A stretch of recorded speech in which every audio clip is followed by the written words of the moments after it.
All right. Hey guys, my name is Jessica Westhoven. I am a second-year art educator at a Title I charter school in Florida, and I am on this podcast to share with you art therapy and how it can be involved in art education, supporting art education curriculum. Why am I researching this? I want to preview art education as a versatile curriculum. I also want to show how art therapy, which is a supporting factor in art education, is beneficial within an art classroom setting. I am researching to see how art therapeutic approaches can be utilized in art education, as well as connecting other contemporary artists and psychologists. So without further ado, let's get started. I wanted to start this podcast out with, I found a very credible resource on YouTube to really explain to my audience the why and how of art therapy before we jump into art education. So, sit back, relax, and enjoy the show.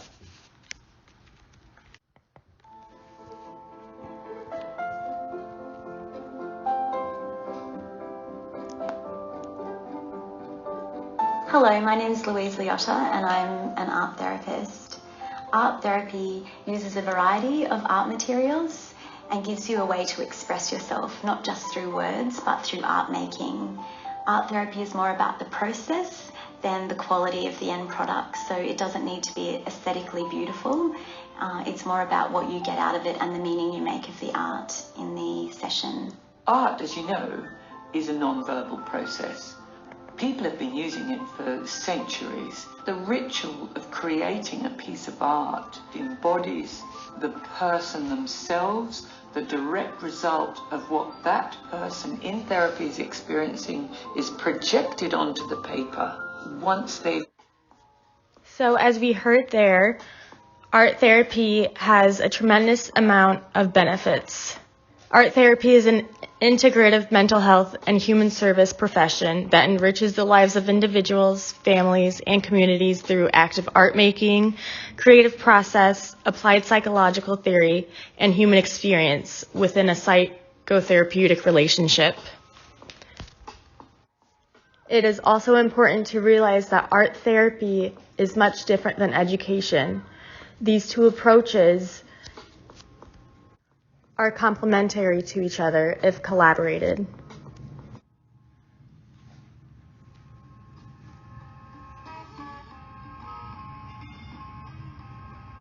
So what is art education? Art education. The term art is used to refer to everything related to art, especially fine arts. Education is a process that allows a person to assimilate and learn knowledge. With education, the subject acquires skills and values. Art, for its part, is the set of human creations that express a sensitive vision in the world, both real and imaginary.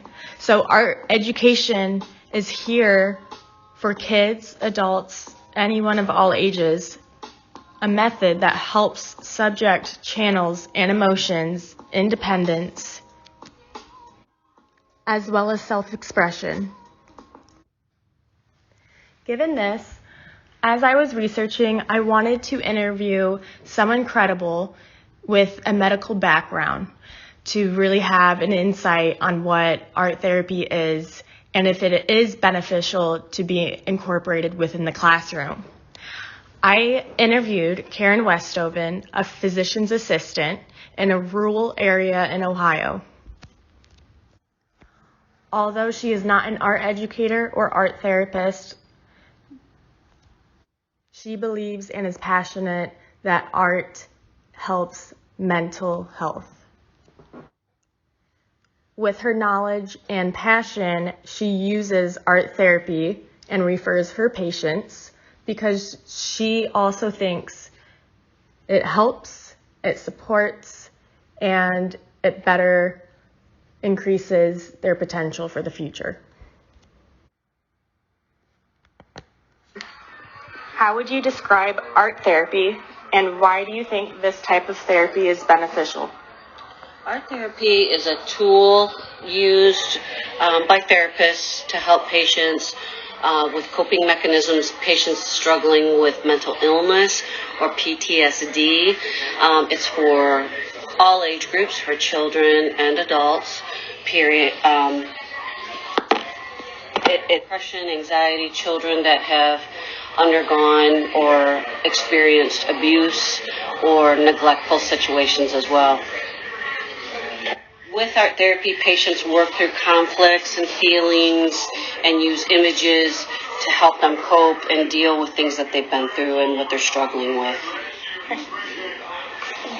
And with you being in the medical field, have you or anyone in your practice refer types of therapy or even art therapy as an option for stress, anxiety, or depression?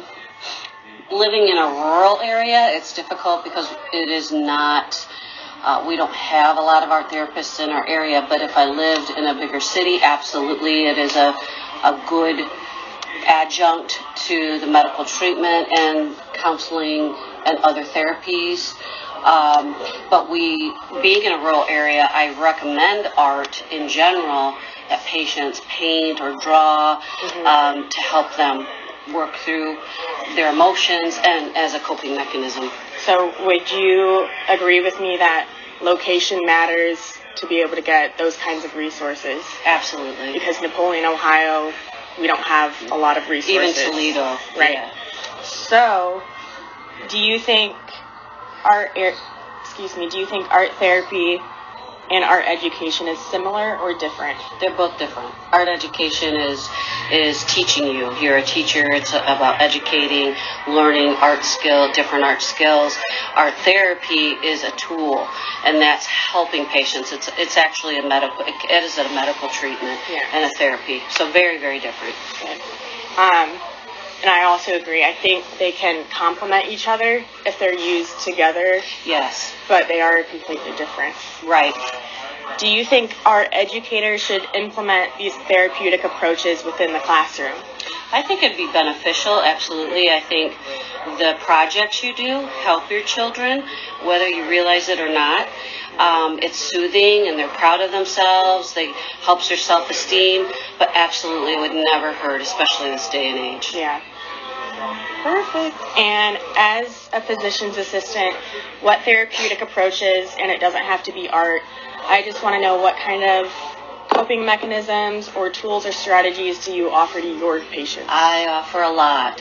So I start with exercise, music, art, journaling, seeing counseling, walking, talking to family members, having a good support system, people that you trust that you can go to that will help you.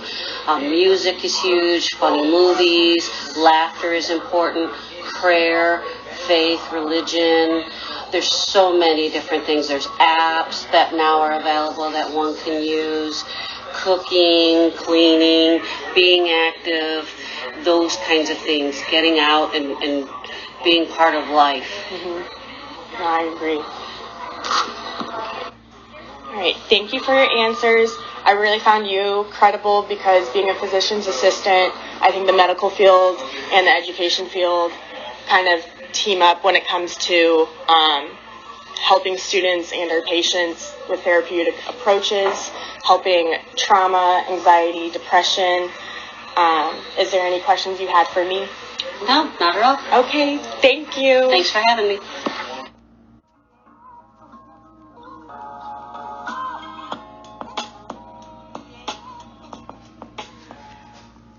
So after listening back through Mrs. Westhoven's and I's interview over art therapy and art education, she really made me feel confident about what I do as a teacher and how I implement therapeutic approaches within the classroom. And my next statement or topic that I wanted to talk about during this podcast is what are some ways to implement art therapy in the classroom? These can go anywhere from using different mediums such as painting, drawing, doodling, sculpting, photography, anything tangible, anything using your motor skills. or cognitive skills, excuse me.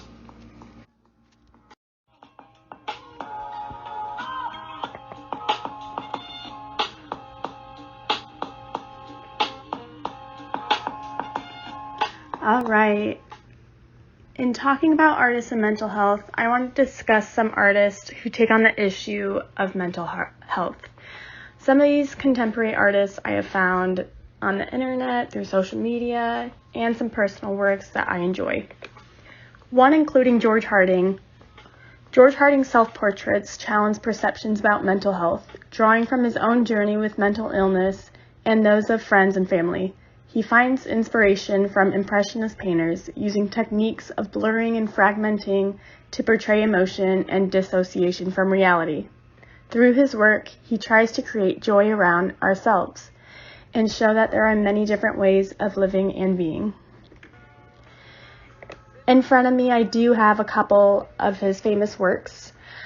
Although you cannot see them, I will describe them to you.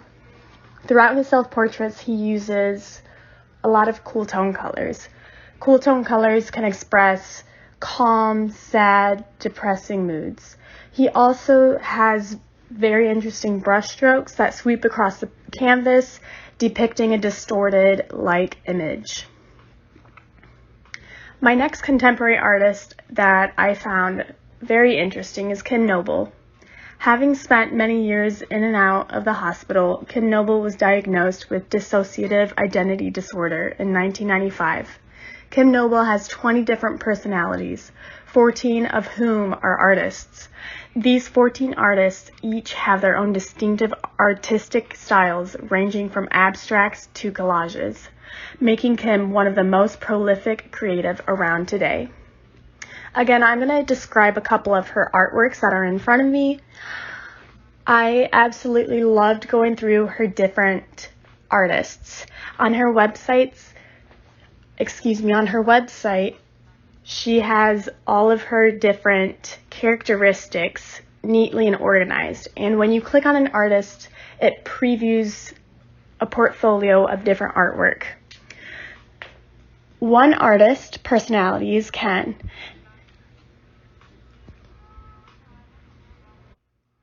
Ken's paintings have a very mystical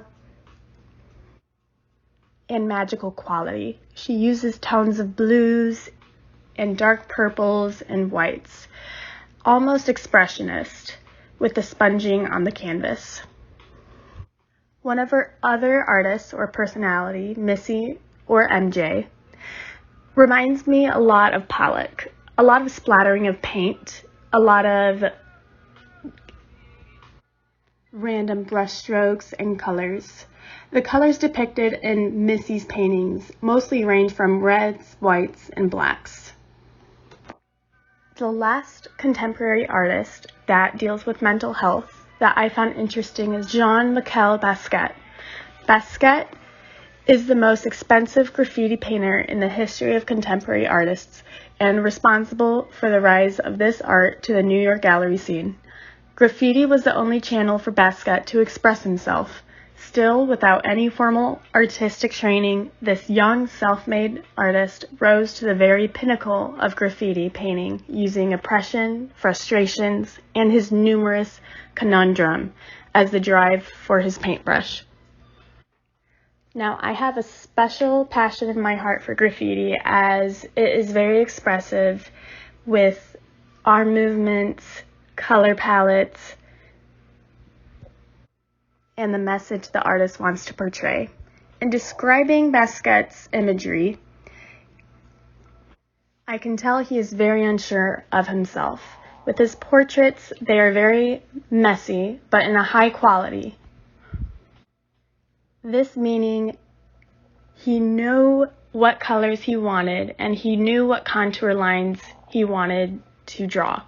However, the final outcome, looks a bit messy and distorted. With his sketches, I interpret overthinking. This is because there are random images placed throughout the page and scribbles, as we see in younger children's skill level.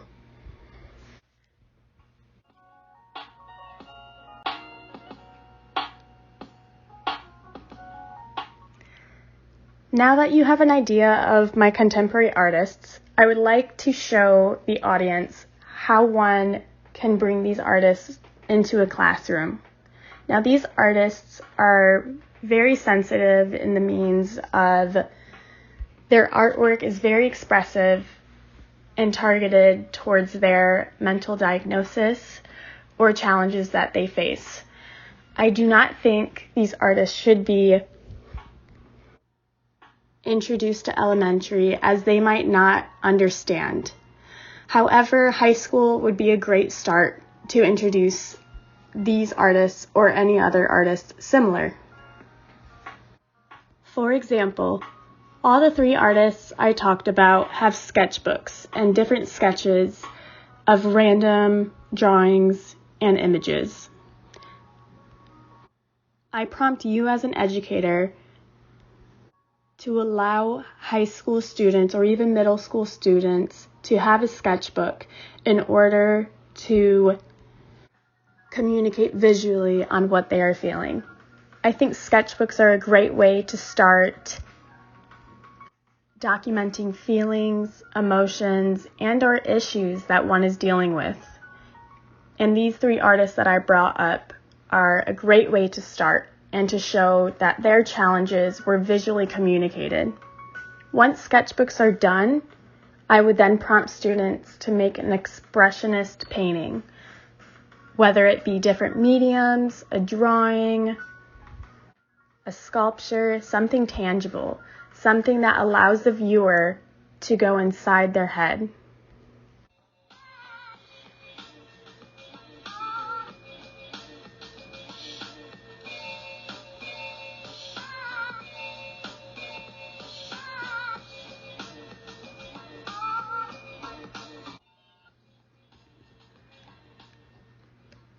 As I have discussed many skills and techniques and different mediums that allows for self-expression, I want to allow the audience to use these in a therapeutic way. For example, one of my lessons for high school, I made an investigation piece, meaning I allowed the students to choose 5 mediums, different mediums, some that they have used, some that they have not used. We talked about different contemporary artists and different styles of art, such as expressionism, performance art, abstract art, and impressionism. Now, the objective of this lesson is to promote art education in different artistic styles. While promoting therapeutic processes or utilizing multiple mediums, students were challenged to choose 5 different mediums, while having 5-minute time slots to work with one medium at a time. Once the timer started, students took their first medium, whether it be charcoal, paint, oil, etc., and started working. This allowed students not to overthink and to appreciate the sensory outcomes of the different mediums. When each 5 minutes ended, students were prompted to turn their canvas counterclockwise to ensure no intentional subject while they were creating. My students loved the process and described it as spontaneous, creative, and relaxing outlet to use different mediums. Art educators can modify this project for younger children to their liking, allowing for utilization of different mediums. While most art teachers actually teach how to draw and paint and write, I wanted to have these outlets, but use them therapeutically for the students. I also found on Dr. Lisa Kay's website different activities for therapeutic moments. Most of these were breathing activities, which included drawing, which I found very supportive to my topic. Just like adults, we use art as an outlet to express ourselves, to express depression, anxiety, different disorders. And even trauma. And trauma impacts learning, including the neurobiology of trauma, traumatic grief, toxic stress, post-traumatic stress, children's psychological or behavioral reactions to trauma, and what that would look like in children ranging from elementary through high school. I personally, as an art educator, would focus more hands-on and the repetition using different mediums for the younger children, elementary, K through 5, and maybe transitioning into more of what it looks like to express what's inside your head with high school, maybe introducing contemporary artists such as Ken Noble and or George Harding. I also wanted to throw in a couple important figures, psychologists that really supported my research on how art therapy can support and complement art education. The first figure I will be mentioning is Abraham Maslow.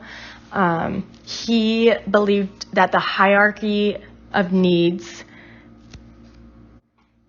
is the most accurate model of human needs. It states that people should first realize their lower levels in order to move up the hierarchy and eventually reach higher pursuits. For instance, he said that people should first satisfy their safety and psychological needs before they can start looking for social belonging and love. Let me say that again. He said that people should first satisfy their safety and psychological needs before they can start looking for social belonging and love. When I read this, I instantly felt a connection because Abraham Maslow is correct. Children need their needs met first before they can attempt to learn and retain any information within a classroom. So art therapy or therapeutic approaches that are implemented within the classroom is meeting children's and or adults' needs, mentally, physically, and socially. Another important figure, psychologist, is Sigmund Freud. So Freud discusses the concept of creativity in terms of fantasies, which are the imaginative resolution of a person's frustration. In 1908, Freud presented his lecture entitled Creative Writers and Daydreaming. Freud believed that the energy of libido is expressed in various forms of art, such as music, poetry, and painting. Through the creative process, artists can communicate the repressed desires of childhood. And another connection I made was when I read, Freud also believed that the unconscious plays a vital role in creativity. And I just love that so much because when you think about it, where does creativity come from? You have to think, you have to be imaginative, you come up with ideas, feelings, emotions, anything that's built up, whether positive or negative, is going to be shown, portrayed, verbalized, or hands-on with a piece of paper and a pencil. Again, I do want to stress the importance of these two figures because at the end of the day, kids in school or adults in school need to have their mental health checked before they can retain any information in the classroom. And I am a high believer that therapeutic approaches supports this change and this growth within our education. So again, benefits from art therapy within our education. Kids have the chance to be themselves. Kids have the chance to express themselves. Kids have the chance to portray a message that does not have to be in letters. Looking at adults, using repetitive techniques and skills, learning a new medium, learning about new contemporary artists or older artists that have had a background of mental illness or disorders that are challenging today. So in closing out my podcast, I want to join you. If you are an educator or an art educator, how can you promote therapeutic approaches within your classroom? And it doesn't have to be art. And I really thank you guys for listening to me. I hope you guys enjoy and have a great rest of your morning or night. Thanks.